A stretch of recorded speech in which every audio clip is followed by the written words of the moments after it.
오늘은 교회력으로 종려주일입니다. 주님이 이 땅에 오신 궁극적 목적을 이루시기 위해서 예루살렘에 입성하신 날입니다. 그리고 내일부터 주님의 십자가 지심을 기념하는 사순절 기간의 정점이랄 수 있는 고난주간이 시작됩니다.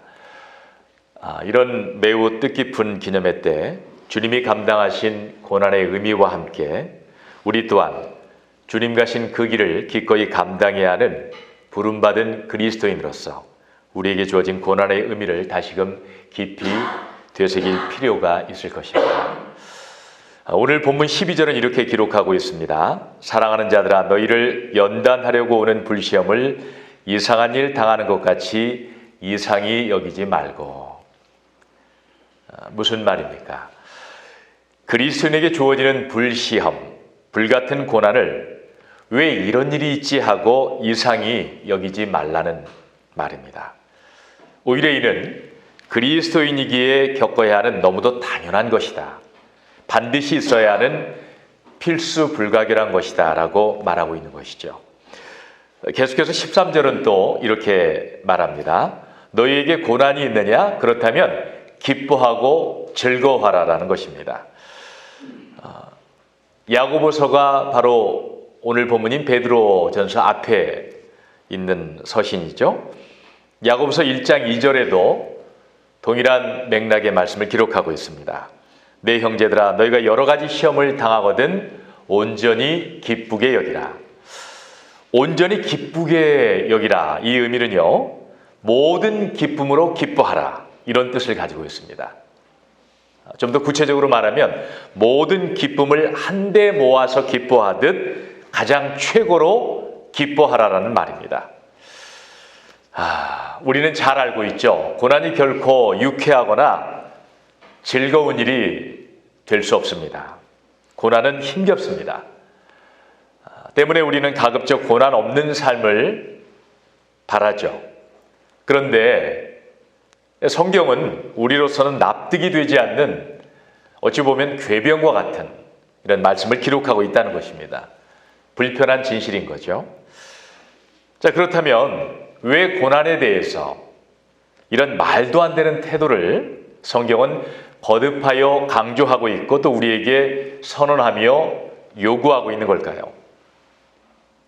안타깝게도 너무나 많은 그리스도인들이 이 의미에 대해서 무지한 채, 다만 내 삶엔 고난이 없기를, 고난이 오다가도 피해가기만을 바라면서 신앙생활을 하고 있고, 또 고난 없는 삶이 축복된 삶이요, 성공한 신앙의 삶인 양 오해하는 그릇된 신앙관을 갖고 있음을 보게 됩니다.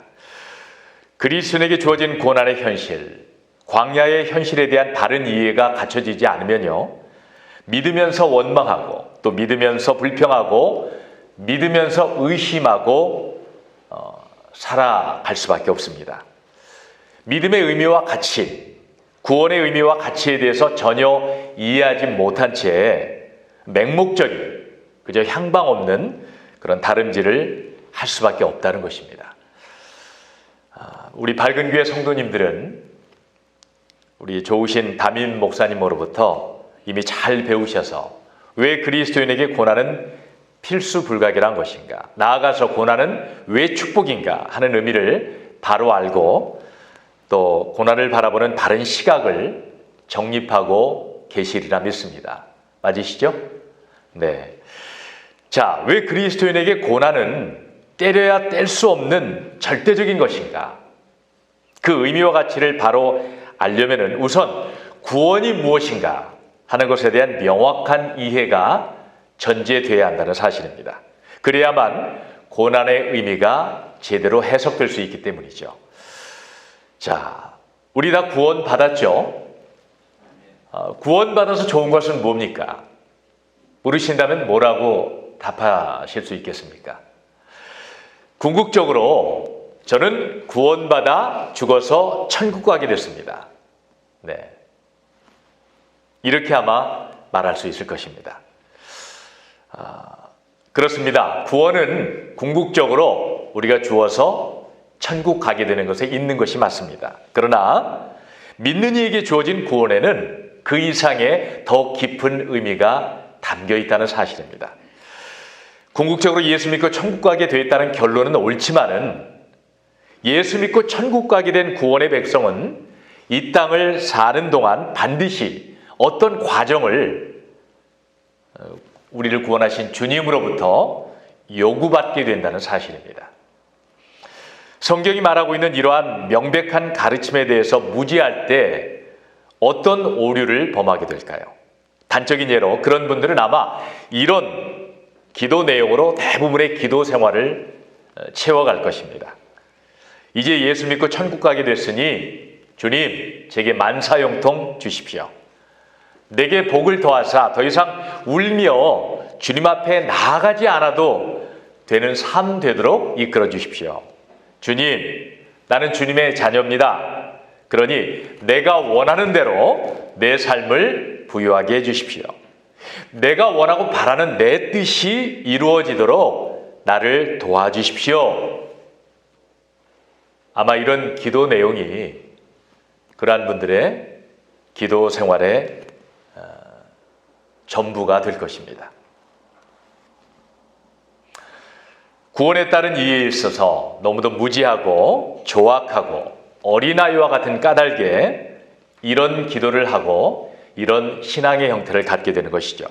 그렇다면 구원이 선물로 허락된 그리스도인들에게 주님은 어떤 과정을 요구하시는 걸까요?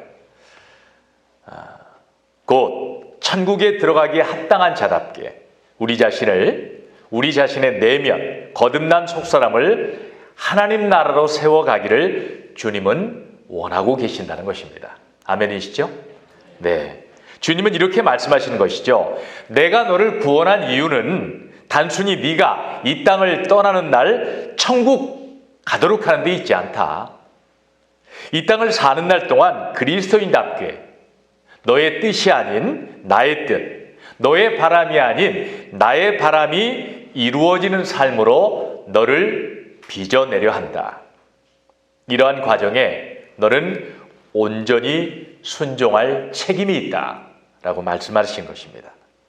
우리를 구원하시고 천국을 약속하신 주님은 천국을 향하는 이 땅의 여정, 우리의 신앙의 여정을 하나님 나라로 세워가실 것을 작정해 놓으셨다는 사실을 우리는 반드시 주목해야 하는 것입니다. 왜 그렇습니까? 주님께 순종하는 사람으로 자라가는 것, 그리하여 그 순종 속에 복되신 주님을 충분히 누림으로 그 영광에 참여하는 것, 바로 그것이 복음이요 가장 지고한 축복이며 우리를 구원하신 분명한 목적이기 때문입니다. 구원받았지만 아직 어린아이와 같은 미성숙한 그리스도인의 현실은 어떠합니까? 하나님께 불순종하는 것이 더 익숙합니다. 죄의 습성이 더 친근하게 느껴집니다. 이러한 연약함을 주님도 아시죠. 이런 당신의 백성을 이제 주님은 훈련하시는 것입니다. 출애굽한 이스라엘 백성을 광야로 인도하셨듯이 인생 광야로 이끌어내셔서 고난이라는 상황과 환경을 통해 이 죄를 향한 관성과 오랜 구습의 습성을 깨트려 나가시는 것이죠. 그리고 의를 향한 주님께 대한 순종의 사람으로 우리 한 사람을 조금씩 자라가게 하시는 것입니다. 주님은 우리를 사랑하셔서 자기 아들을 아낌없이 내어주심으로 우리에게 구원을 선물로 주셨습니다. 그런데 그게 끝이 아닌 것이죠. 이제 주님은 그 아들 예수 안에 있는 모든 것을 누리는 삶이 되도록 이제 당신의 성실하심과 신실하심으로 우리의 모든 삶을 끊임없이 간섭하시며 우리를 향한 구원의 목적을 이루어 가시는 것입니다. 이는 하나님의 필연적이고도 확고한 의지인 것입니다. 자, 이것이 성경이 가르치고 있는 구원의 목적이라면 왜 구원받은 백성의 삶이 고난의 연속인가에 대한 의문은 이제 충분히 해소되고 또 바르게 해석될 수 있으리라고 봅니다. 자, 그렇다면 구체적으로 고난이 주는 유익에 대해서 오늘 본문이 말씀하고 있는 바를 한번 조명해 보도록 하겠습니다. 첫째, 고난은 우리로 하여금 바른 정체성 위에 서게 한다는 것입니다. 그리스도인의 바른 정체성이 뭘까요? 요한복음 6장 57절의 말씀이 이를 잘 요약해 주고 있다고 봅니다. 요한복음 6장 57절은 이렇게 기록하고 있습니다. 살아계신 아버지께서 나를 보내심에 내가 아버지로 말미암아 사는 것 같이 나를 먹는 그 사람도 나로 말미암아 살리라. 네.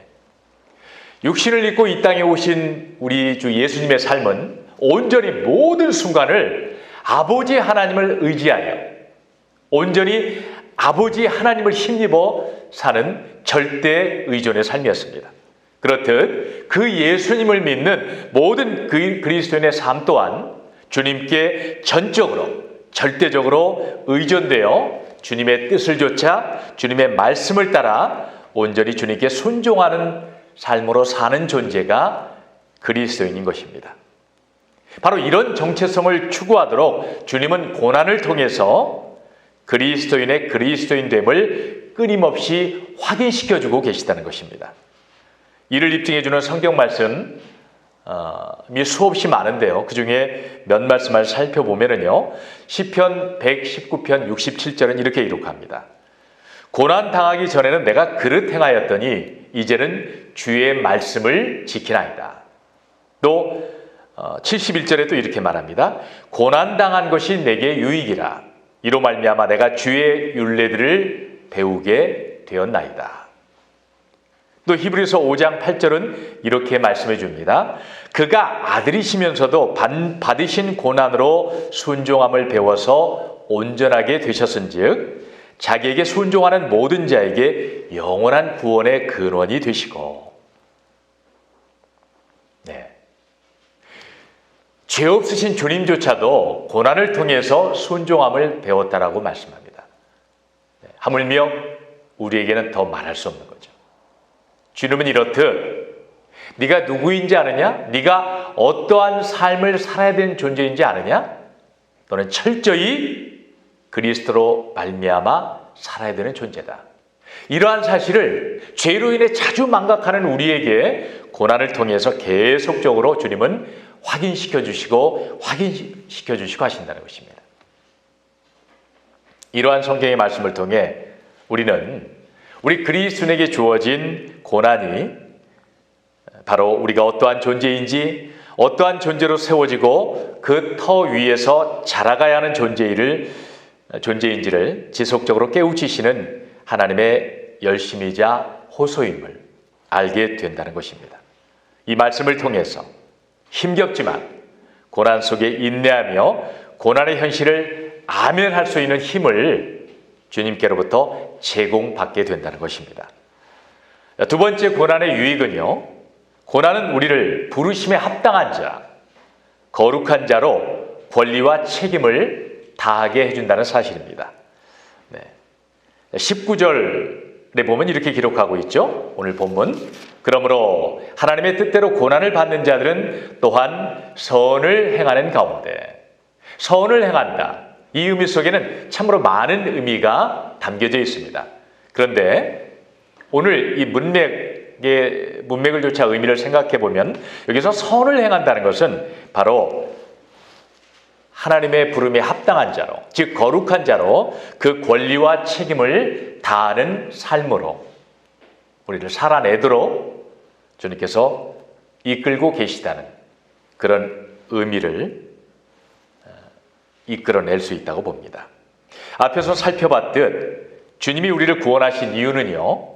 우리와 관계하시고 교제하시기 위함입니다.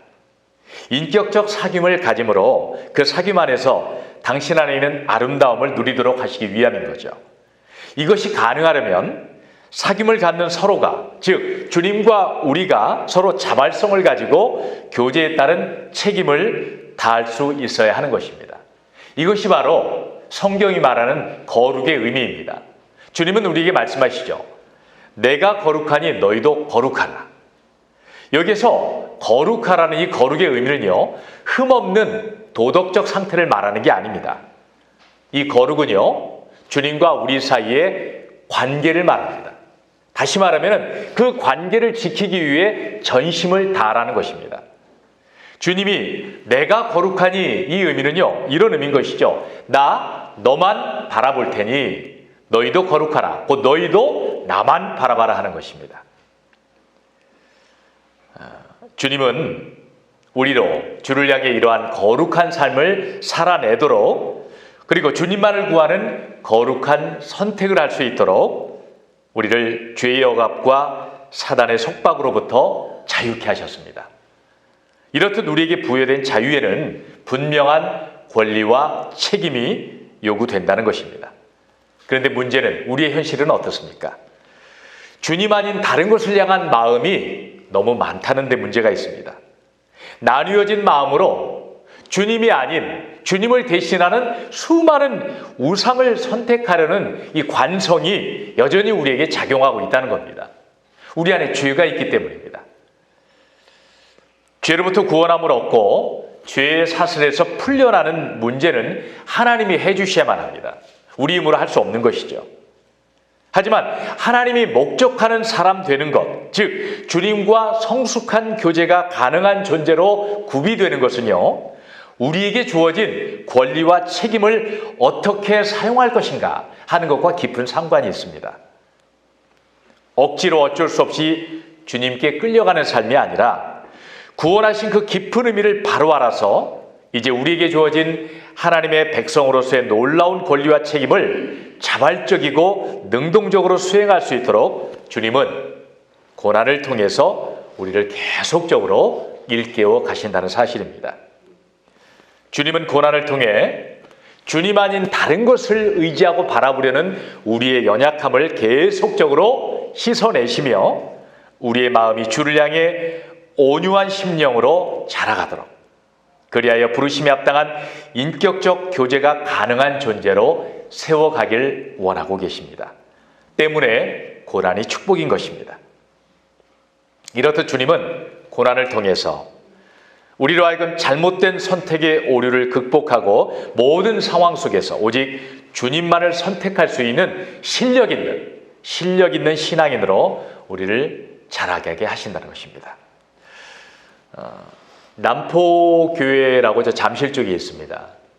네, 그곳에 오래 이제 신모하시고 이제는 원로 목사가 되신 그 박영선 목사님이란 분이 계신데요. 그분이 오늘 설교 중에 이런 말씀을 하신 것을 들은 기억이 납니다. 고난은 이제 죄로부터 해방되어 자유인 된 우리에게 주님께서 책임을 물으시는 것이다. 이런 말씀인 거죠. 너 구원받았으니 이제 네 마음대로 사는 것이 너에게 허락된 자유가 아니라는 것이다. 네 마음대로 사는 것은 여전히 노예로 사는 자의 태도이며 삶의 방식이다. 이제 너희가 그리스도 안에서 자유케 되었다는 것은 이제 주님의 뜻을 선택할 수 있는 자유가 부여됐다는 의미다. 주님은 반드시 물으실 것이다. 너희는 너에게 허락된 그 자유로 그 선택을 바르게 하며 살아왔느냐, 이렇게 물으실 것이다라는 것입니다. 이러한 주님의 물음 앞에, 예, 주님 그렇습니다.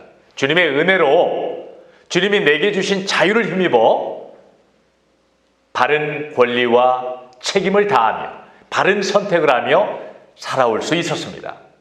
네, 이렇게 우리가 당당히 고백할 수 있도록 주님은 고난을 통해서 우리를 계속적으로 거룩한 삶에 합당한 실력 있는 자로 세워가고 있다는 사실을 우리가 기억할 필요가 있습니다. 자, 마지막으로 세 번째, 고난은 심판의 그날을 준비하며 깨어 살도록 우리를 이끌어주는 유익이 있습니다. 오늘 본문 17절에 이렇게 기록하고 있죠. 하나님의 집에서 심판을 시작할 때가 되었나니. 이 의미가 뭘까요? 그 심판의 때가 언제인지 모르지만 그리스도인의 삶은, 그리스도인의 오늘은 그 주님의 심판 앞에 서는 태도로 살아야 한다는 사실을 의미해 주고 있습니다. 베드로전서 1장 1절은 이 베드로전서를 읽는 수신자를 일컬어 흩어진 나그네다라고 소개하고 있습니다. 이는 성도의 정체성에 대한 또 다른 표현인 것이죠. 성도의 오늘의 삶은 분명한 목적지를 향해 가는 순례자요 나그네로서의 삶임을 사도 베드로는 선언하고 있는 것입니다. 그리고 1장 13절에 이렇게 말하죠. 순례자된 그리스도인의 삶은 그날을 준비하는 자세로 마음의 허리를 동이고 근신하여 그 심판의 날을 준비하며 깨어 살 수 있어야 된다라고 권고하고 있는 것입니다. 사도 바울도 고린도후서 4장 17절 18절을 통해 이렇게 말씀해 줍니다.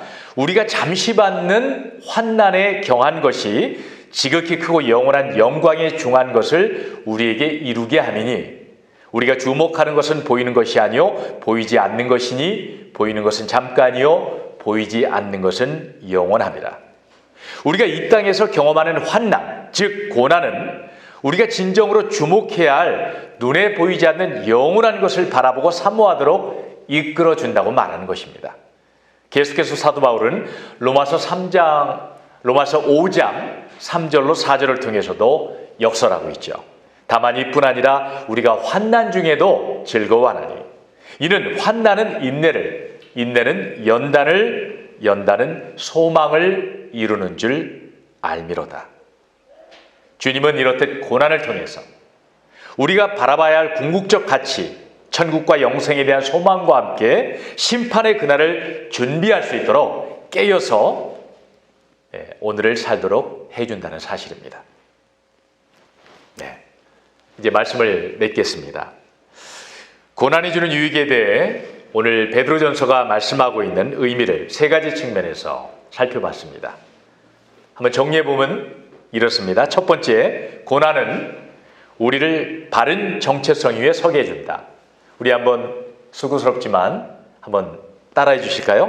고난은 우리를 바른 정체성 위에 서게 해준다. 고난은 우리를 부르심에 합당한 자로, 거룩한 자로 권리와 책임을 다하게 해준다. 고난은 심판의 그날을 준비하며 깨어 살도록 이끌어준다. 네. 자, 이제 우리가 이미 알고 있는 말씀이지만 이 고난주간을 앞에 놓은 이 시점에 이 고난이 왜 유익하며 고난이 왜 축복인가?